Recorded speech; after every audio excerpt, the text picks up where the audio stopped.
अस्सलाम वालेकुम नाज़रीन, मैं हूं फयाज़ डैच और आप देख रहे हैं मेरा यूट्यूब चैनल KDP न्यूज़। नाज़रीन, आज दो ख़बरों पे तबसरा करेंगे और वो ख़बरें बहुत अहम हैं, इतनी अहम हैं कि पाकिस्तान की रियासत के बुनियादों के साथ उनका ताल्लुक़ है, क्योंकि वो ख़बरें पाकिस्तान की किसी सियासी पार्टी या किसी शख्सियत के बारे में नहीं हैं, वो पाकिस्तान की रियासत के बुनियादों के बारे में है। पहली खबर यह है कि दुनिया का एक इदारा है जो दुनिया के अंदर जमहूरियत किस मुल्क में कितनी है उसका जायज़ा लेने के लिए हर साल डेमोक्रेसी इंडेक्स के नाम पे एक रिपोर्ट शाया करता है। उस रिपोर्ट के अंदर जो पिछला साल था उस तब तक पाकिस्तान के बारे में जो रिपोर्ट थी, अब इस साल जो रिपोर्ट जारी हुई है उसमें पाकिस्तान के 11 नंबर कम हो गए हैं। जिसके बाद क्या हुआ है कि पाकिस्तान जो है वो थर्ड लेयर से फोर्थ लेयर पे आ गया है। थर्ड लेयर का मतलब है तीसरे दर्जे से चौथे दर्जे के ऊपर आ गया। अब वो दर्जात क्या है मैं आपको समझा देता हूँ। उस रिपोर्ट के अंदर जो 4 निज़ाम बताए गए हैं, एक वो मुल्क जहाँ पे मुकम्मल जमहूरियत होती है, उनको कहते हैं कि इन मुल्कों के अंदर डेमोक्रेसी है। दूसरे वो मुल्क जिनको कम जहाँ पे निस्बतन कम जमहूरियत होती है तो उनके बारे में लिखा जाता है कि ये फ्लॉड डेमोक्रेसी है, यानी नाकिस जमहूरियतें वहाँ पे हैं। तीसरा वो लेयर है, तीसरी वो सतह है, उन मुल्कों के बारे में लिखा जाता है कि वहाँ पे हाइब्रिड निज़ाम है। हाइब्रिड का मतलब है मखलूत निज़ाम है, यानी वहाँ पे कुछ हिस्सा पावर जो है इख्तियारात जमहूरी जो हुकूमतें होती हैं उनके पास होता है, कुछ हिस्सा जो है वो गैर जमहूरी ताकतें उस मुल्क की जो होती हैं और ख़ास तौर पर मिलिट्री और फ्यूडल आर्ट्स जो होते हैं उनके पास होता है। और चौथा लेयर जो है उसमें कहा जाता है कि यहाँ पे आमरीत है, उनको कहा जाता है कि वहाँ पे एक आमराना निज़ाम है। तो ये 4 लेयर्स होते हैं उसमें उस रिपोर्ट के अंदर। पाकिस्तान 2022 के आखिर तक थर्ड लेयर में था, यानी वहाँ पे मखलूत हुकूमत के बारे में कहा जाता कि यहाँ पे मखलूत जमहूरियत है। लेकिन इस साल पाकिस्तान के 11 नंबर कम करके उसको फोर्थ लेयर यानी चौथे सतह पे डाला गया है और कहा गया है कि पाकिस्तान जो है वो एक आमराना तर्ज़ अमल की हुकूमत है वहाँ पे। ये क्यों हुआ है नाज़रीन, इसके बारे में ये तो सतही सी बात तो हम ये भी कर सकते हैं कि ज़ाहिर है वेस्टर्न जो वर्ल्ड है ये इदारे उनके हैं और वो पाकिस्तान के बारे में हर वक्त जो है वो साजिशें करते रहते हैं, इसीलिए इस मरतबा भी साजिश आ गई पाकिस्तान के ख़िलाफ़। लेकिन अगर हम उस अमूमी तज्ज़िये के अमूमी उस कलमात के बग़ैर अगर इस चीज़ का जायज़ा लें कि हमने किया क्या है 2023 के अंदर, हमने किया क्या है कि हमारे दर्जात जो हैं वो कम हो गए हैं, तो बहुत आसान है समझना, क्योंकि यही तो 2023 था जिसमें हमने जो है 9 मई हुआ था और यही तो 2023 था जिसके बाद हमने ये सब कुछ किया था। यही तो 2023 था जिससे पहले जो है 9 मई से पहले जिस तरह एक पार्टी जो कि भी हुकूमत में थी उसके ख़िलाफ़ जो हमने किया और उस वक्त की जो अपना हुकूमत थी वो हुकूमत ख़ुद तो फैसले नहीं कर रही थी, वो हुकूमत PDM की हुकूमत तो अपना तहरीक इंसाफ और इमरान खान के ख़िलाफ़ फैसले नहीं कर रही थी। वो फैसले जहाँ से हो रहे थे हम वो कह ना सके, वो हमारा मसला है, लेकिन दुनिया वो देख रही थी कि वो फ़ैसले जो हो रहे हैं वो इस्लामाबाद से हो रहे हैं या पिंडी से हो रहे हैं। वो जो फ़ैसले थे तहरीक इंसाफ के ख़िलाफ़ हुए, वो आपने देखा कि किस तरह उनका इम्पेक्ट हुआ। फिर 9 मई के बाद जिस तरह ये किया गया, एक पार्टी से पूरा सिंबल छीन लिया गया, इलेक्शन से पहले उसको जो है उसके लीडरशिप को जेल में डाला गया और ये सारा सिलसिला होता गया। और आपको ये भी याद होगा कि PDM की हुकूमत में हमारे जो वज़ीर आज़म थे उस वक्त के शहबाज शरीफ साहब, जो खैर से फिर एक मरतबा वज़ीर आज़म बनने जा रहे हैं, उसने जब ग्रीन पाकिस्तान इनिशिएटिव की इफ्तिताही तकरीब से ख़िताब किया था तो याद है आपको क्या कहा था? उसने कहा था कि पाकिस्तान की ज़राअत के बारे में ये जो अपना विज़न है ये हमारे सिपा सालार का विज़न है।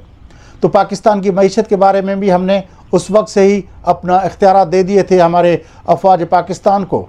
और उसी वक्त भी हमने ये भी बना लिया था स्पेशल इन्वेस्टमेंट फैसिलिटेशन काउंसिल, यानी मुल्क के अंदर जो अपना इन्वेस्टमेंट आएगी उस सारे की निगरानी भी जो है वो स्पेशल इन्वेस्टमेंट फैसिलिटेशन काउंसिल की होगी। और उसमें जो है जो उसके 3 लेयर थे, एपेक्स कमेटी के अंदर जो है आर्मी चीफ साहब भी बैठे हुए थे और उसकी कोऑर्डिनेशन का काम जो था वो एक सिटिंग जनरल साहब को करना है। اور پھر اس کی جو دوسری کمیٹی ہے اور پھر تیسری کمیٹی ہے، اس میں بھی ہمارے اپنا عسکری اداروں کے جو دوست ہیں، جو جنرل صاحبان ہیں، جو آفیسر شاہی ہے، وہ بیٹھے گی۔ جب ہم نے اس وقت پی ڈی ایم کی حکومت کے اندر یہ فیصلے کر لیے تھے تو دنیا نے دیکھ لیا کہ اب جو ہے سویلین گورنمنٹ جو ہے وہ نام کی رہ گئی ہے۔ اب سویلین گورنمنٹ نہ معیشت کے بارے میں فیصلے کر سکتی ہے، نہ زراعت کے بارے میں فیصلے کر سکتی ہے، نہ انویسٹمنٹ کے بارے میں فیصلے کر سکتی ہے۔ فارن پالیسی اور اپنا دفاعی پالیسی تو پہلے ہی پاکستان کے اندر سویلین حکومتوں کے ماتحت نہیں تھی۔ تو جب ہم نے یہ صورتحال بنا لی ہے تو اس وقت جب ہم الیکشن کروا چکے ہیں اور الیکشن کے بعد بھی آپ نے دیکھا، حالانکہ یہ اس میں اس رپورٹ کا حصہ نہیں ہوگا کیونکہ وہ 2023 کے اینڈ تک کی رپورٹ ہے، لیکن ہم نے جو الیکشن کروائے ہیں اس الیکشن کے بعد جو منظرنامہ بنا ہے اس سے تو یہ بھی ثابت ہو گیا ہے کہ ہم صحیح طریقے سے الیکشن بھی نہیں کروا سکتے۔ اور آج پاکستان کی ایک پارٹی نہیں، پاکستان کی ساری پارٹیاں اس بات پہ اتفاق کرتی ہیں، کیونکہ 2018 کے الیکشن میں چلو ایک تو پی ٹی آئی تھی جس نے کہا تھا کہ دادری نہیں ہوئی ہے، لیکن اس مرتبہ تو اس ملک کی ساری پارٹیاں جو حکومت بنا رہی ہیں اور جو حکومت نہیں بنا رہی، جو پارلیمنٹ میں آئی ہیں، جو پارلیمنٹ میں نہیں آئیں، سب کی سب جماعتیں یہ کہتی ہیں کہ الیکشن کے نتائج تبدیل کر دیے گئے ہیں۔ فارم 45 اور فارم 47 کی جو بات ہو رہی ہے اس کا مطلب ہے، فارم 45 کا مطلب ہے جو ہمارے الیکشن ایجنٹس کو دیا گیا تھا،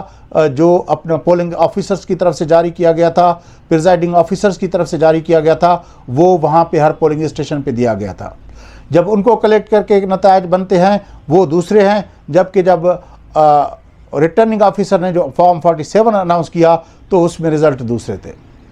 جب ہم الیکشن اپنی مرضی سے، پاکستان کے 24-25 کروڑ لوگوں کی مرضی سے الیکشن نہیں ہو سکتا، پاکستان کی ساری سیاسی جماعتیں چاہیں تو بھی وہ الیکشن فری اینڈ فیئر نہیں ہو سکتا، تو اس کا مطلب بالکل واضح ہے کہ پاکستان کے اندر جمہوریت نام کی کوئی چیز نہیں ہے۔ پاکستان کے اندر ایک دوسری حکومت ہے جو الیکشن کے نتائج بھی اپنی مرضی سے بناتی ہے، جو معیشت کو بھی وہ سنبھالتی ہے، جو پاکستان کے اندر زراعت بھی وہ سنبھالے گی، پاکستان کے اندر انویسٹمنٹ بھی وہ سنبھالے گی، پاکستان کے اندر جو ہے